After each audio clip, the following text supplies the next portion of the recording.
आज जो बुक मैं आपके समरी डिस्कस करने जा रहा हूं वो है think and grow rich by Napoleon Hill. आज मैं आपको थिंक एंड ग्रो रिच सोचो और अमीर बनो जो नेपोलियन हिल ने लिखी है उसको मैं discuss chapter by chapter summary बताने जा रहा हूं। बताने से पहले मैं आपको बता देता हूं ओवर 5 मिलियन कॉपीज सोल्ड, इसकी 15 मिलियन से ज्यादा कॉपीज अभी तक बिक चुकी हैं। ये बुक 1936 में सबसे पहले पब्लिश हुई थी, जो लगातार अभी तक बेस्ट सेलिंग ऑफ बुक है, राइट। इस बुक की समरी बताने से पहले नेपोलियन हिल ने ये कहा है कि इस बुक के जितने भी चैप्टर हैं वो हर एक चैप्टर आपको अमीरी की तरफ कैसे लेके जाते हैं। अमीरी नहीं, हर एक फील्ड में आप पैसे की बजाय जगह पर कुछ भी रख दें, उस फील्ड में आपको सक्सेसफुल बनाएंगे। और इस बुक को बनाने के पीछे ऑथर ने ये नहीं कोई भी थॉट उनके मन में आया और उन्होंने वैसे ही बना दिया, इस बुक को लिख दिया, नहीं, ऐसा नहीं किया। उन्होंने 500 से भी ज्यादा लोगों का इंटरव्यू लिया और एक लंबे टाइम तक उनको ऑब्जर्व किया। उस ऑब्जर्वेशन के बाद में उन्हें क्या पता चला कि उन 500 लोगों के अंदर एक कॉमन पैटर्न पाए गए और वो उन कॉमन पैटर्न से ऑथर ने chapter by chapter step by step वो प्रोसेस में बना दिया, जिसको इस बुक में ऑथर ने अपने शब्दों के द्वारा मेंशन किया है। इस बुक को स्टार्ट करने से पहले अगर अभी तक आपने चैनल को सब्सक्राइब नहीं किया है या वीडियो लाइक नहीं किया है तो आप चैनल सब्सक्राइब कर लीजिए और वीडियो लाइक कर लीजिए। चलिए स्टार्ट करते हैं। जैसे थॉट्स आर थिंग्स, विचार ही चीज है। देखिए सबसे पहले माइंड में क्या आता है, एक विचार आता है। विचार आपका पॉजिटिव हो या निगेटिव हो, जैसा विचार होगा आप वैसे ही ग्रो करेंगे। मान लीजिए आपने सॉइल में नीम का बीज बो दिया तो पौधा किसका उगेगा, नीम का ही उगेगा, तो जिंदगी कड़वी हो जाएगी। और उसकी जगह पर अगर आपने आम का बीज बो दिया तो कैसा पौधा निकलेगा, आम का निकलेगा और मीठे मीठे फल खाने को मिलेंगे। जैसा विचार होगा आप उसी तरह से ग्रो करेंगे। इसलिए पॉजिटिव विचार लाने के लिए आप अच्छी अच्छी बुक्स को पढ़ें, अच्छी अच्छी बुक की समरी देखें, अपने आसपास पॉजिटिव लोगों से मिलते रहें, ऑडियो सुनते रहें, ठीक है। इस टाइप से आप चेंज अपने थॉट में कर सकते हैं। फिर ऑथर ने बताया है डिजायर। देखिए डिजायर बहुत जरूरी है, एक बर्निंग डिजायर होनी चाहिए। बर्निंग डिजायर क्यों? बर्निंग डिजायर से क्या होगा, क्योंकि आप उस साइड की तरफ रन करने लगेंगे। जो चीज आपको चाहिए वो कुछ भी हो सकती है, एक कार, पैसा, हेल्थ, कुछ भी, किसी भी फील्ड में आप उस तरफ ही रन करने लगेंगे। एक डिजायर से क्या होता है, बर्निंग डिजायर से आप प्रॉपर वो चीजें आपको दिखने लगेंगी और उनको मिलने का तरीका उस टाइप के लोगों से आप मिलने भी लगेंगे, ठीक है। जैसे कि इसमें एक एग्जाम्पल था कि एक किंग था, उस किंग ने क्या करा, उसके पास बहुत कम सेना की टुकड़ी थी, लगभग 50 लोगों की, और एक वो टापू में लड़ने के लिए गया।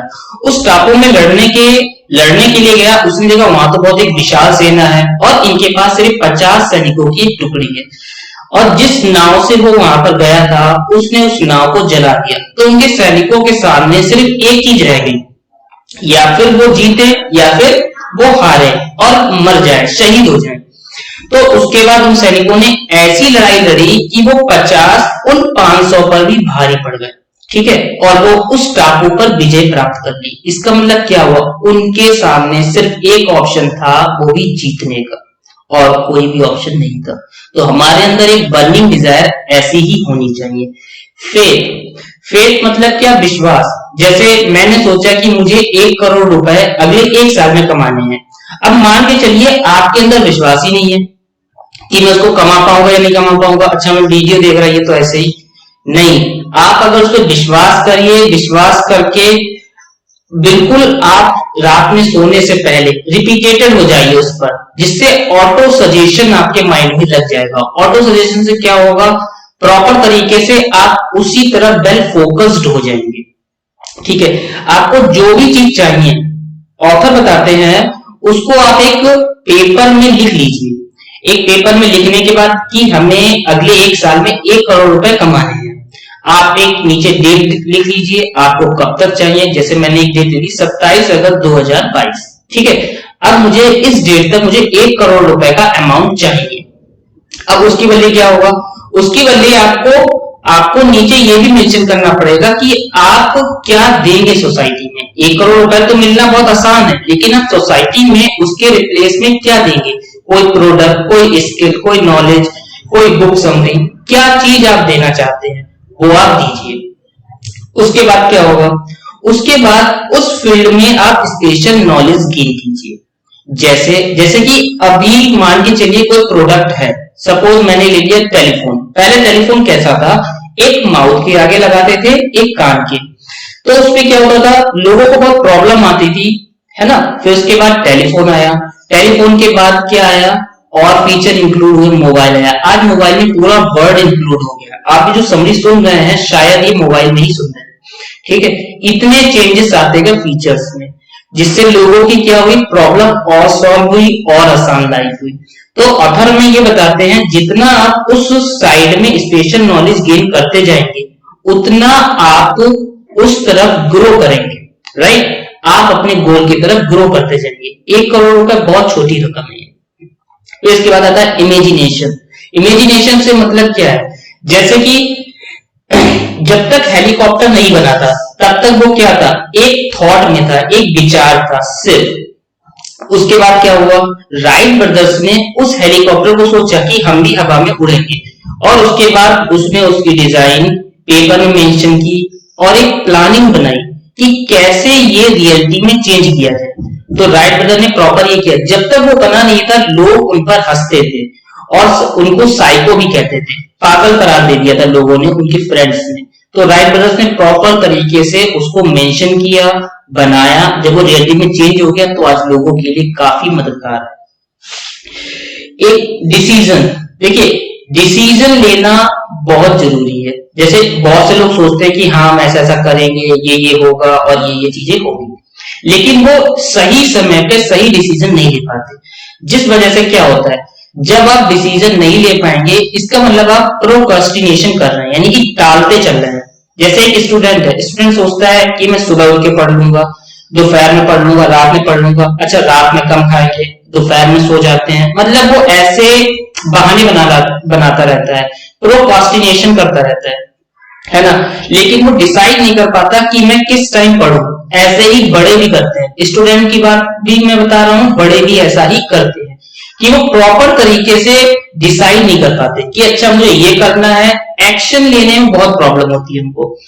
परसिस्टेंस, किसी भी चीज को करने के लिए आपको परसिस्टेंस चाहिए। कोई भी चीज आप जब कर रहे होंगे तो उसमें आपको ऑब्स्टिकल्स आएंगे, प्रॉब्लम्स आएंगी। उन प्रॉब्लम को फेस करने के लिए आपके अंदर परसिस्टेंस होना चाहिए। कैसे आप उन ऑब्स्टिकल्स को पार करेंगे। अब देखिए मान के चलिए कि कोई प्रॉब्लम आई, आपने क्या करा, किसी काम को करते हुए प्रॉब्लम आई, तो प्रॉब्लम आने के बाद आप क्या करेंगे, छोड़ो उसको, नहीं करेंगे, ठीक है, नेक्स्ट गोल पे शिफ्ट होगा, फिर नेक्स्ट में शिफ्ट होगा। उससे क्या होगा, आप एक प्रॉपर पाथ पे नहीं चले, जिससे आप अपने एंड गोल पे नहीं पहुंचे, राइट। और आपने टाइम को भी किल किया, पैसे को भी किल किया, राइट। इसके बाद आता है पावर ऑफ मास्टरमाइंड। देखिए जो आपका मास्टरमाइंड है, सबकॉन्शियस माइंड, सबकॉन्शियस माइंड क्या करेगा, आपको एक हैबिचुअल बना देगा। जैसे कि जो आपने सीड लगाया है, जो बर्निंग डिजायर है और ऑटो सजेशन, आपने वेल प्लानिंग की है, उसके बाद में आप उस साइड में प्रॉपर तरीके से रन करने लगेंगे। क्योंकि कॉन्शियस माइंड में जब तक वो था सीड, फिर वो सिंक हो जाएगा आपके सबकॉन्शियस माइंड में। सबकॉन्शियस माइंड में सिंक होने के बाद में क्या होगा, फिर वो हैबिचुअल हो जाएगा, आप उस साइड ऑटोमेटिक रन करने लगेंगे। जैसे कि जब मैंने बाइक चलाना नहीं सीखा था, स्टार्टिंग में मैं जब सीख रहा था तो क्या हुआ, बहुत ही ध्यान से मैं चलाता था, स्टार्ट करता था, गियर डालता था, धीरे धीरे क्लच छोड़ता था और बहुत ही ध्यान देता था, रोड से ज्यादा बाइक के हैंडल पर, ठीक। जब मुझे बाइक चलानी आ गई उसके बाद मैंने क्या किया, ऑटोमेटिक बाइक चलने लगी। मुझे कुछ सोचना ही नहीं पड़ा कि अच्छा क्लच लेना है, गियर बदलना है, कुछ ऐसा नहीं सोचना पड़ा और वो बाइक ऑटोमेटिक चलने लगी। कैसे चलने लगी, ऑटो सजेशन की वजह से, जो हमारा सबकॉन्शियस माइंड दे रहा था। इसके बाद आता है लोग डिसीजन क्यों नहीं ले पाते। डिसीजन ना लेने के पीछे फियर होता है कि अगर ऐसा नहीं हुआ, सक्सेस रेशियो ये है और लॉस का रेशियो ये है, अगर ऐसा नहीं हुआ तो क्या होगा, तो हम इतना नीचे तक गिर जाएंगे, अमाउंट के केस में भी, हर एक फील्ड में। उसके बाद क्या होगा, इस डर की वजह से लोग डिसाइड नहीं कर पाते हैं, अपने डिसीजन के ऊपर नहीं चल पाते और सही समय पे सही डिसीजन नहीं ले पाते। जैसे कि आपने बड़े बुजुर्गों को सुना होगा कि वो सोचते हैं कि मेरे टाइम पर ऐसा ऐसा हुआ था, अगर मैं ऐसा कर लेता तो आज ये हो जाता, लेकिन वो उस टाइम पे नहीं कर पाए। उन्होंने क्या करा, सही समय पे सही डिसीजन नहीं लिया, जिससे आज वो क्या कर रहे हैं, काफी नीचे हैं, राइट। इसके बाद में जो सेक्स ट्रांसमिशन है, देखिए सेक्स ऊर्जा एक बहुत बड़ी ऊर्जा है। जैसे कि अब्राहम लिंकन तब तक ग्रो नहीं किए जब तक उनकी गर्लफ्रेंड उनकी लाइफ में नहीं है। सेक्स ऊर्जा को उसने क्या करा, अपने उस फील्ड में ट्रांसफर कर दिया। ट्रांसफर करने के बाद में प्रॉपर तरीके से अब्राहम लिंकन अमेरिका के पहले राष्ट्रपति बने, ठीक है। इस बुक में जितने भी चैप्टर दिए गए हैं, ये आपको सक्सेस की तरफ ले जाने के लिए proper step by step processing है। थिंक एंड ग्रो रिच का मतलब सोचो और अमीर बनो। तो आप इस बुक के जितने भी चैप्टर हैं, ध्यान से एक एक चैप्टर आप बुक परचेस करके इसको पढ़िएगा। ये बुक आपकी लाइफ को पूरा चेंज कर देगी। इसके चैप्टर जब मैंने अपनी लाइफ में इंप्लीमेंट किए तो काफी चेंजेस मेरी लाइफ में आए। आपको ये वीडियो कैसी लगी आप कमेंट बॉक्स से बताइएगा। इस बुक से आपने क्या सीखा, मैंने अपनी लैंग्वेज में इस बुक की समरी को बताने की कोशिश की है। अगर आपको अच्छी लगे तो लाइक करिएगा, चैनल सब्सक्राइब नहीं किया है चैनल सब्सक्राइब कर लीजिए। फिर मिलते हैं नेक्स्ट बुक वीडियो समरी के साथ में, तब तक के लिए अपना ख्याल रखिए। Thanks for watching.